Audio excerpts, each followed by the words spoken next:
Nash Aguas at Mika de la Cruz, mag-asawa na.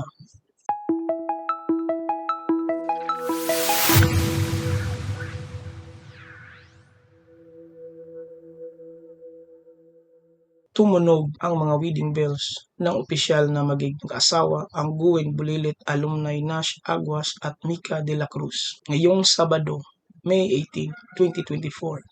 Nagpalitan ng I-do's ang matagal mag-asawa sa Adriano Events Place at Prayer Garden sa Tagaytay City. Sa isang taos-pusong Instagram post, nag-upload si Mika ng litrato niyang ilang sandali lang bago naglakad ng aisle. Sinamahan nito ang caption na nagsasabing, "Walking towards my God sent, my love, and my forever." Gaya ng nakaugalian sa mga kasalang makabago, ginamit din ng isang nakakatawang hashtag para ipagdiwang ang kanilang pagsasama.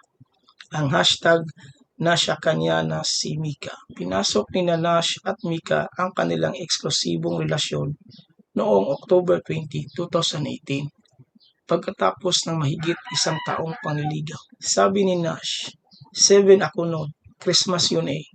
Nung nag-I love you ako sa kanya, nag-I love you too, di tuwang-tuwa ako. Tapos bigla nung maglunot si Bey na nasabi niya, as a friend lang yun ha, baka kung anong isipin mo. Sobrang lungkot ng Pasko ko. Umaasa pa rin ako, 6 years ko siyang naging crush. Di ba uso nun kapag may crush ka, may first crush, may second crush, may third crush. Wala akong ganun. Siya lang talaga ang crush ko, legit.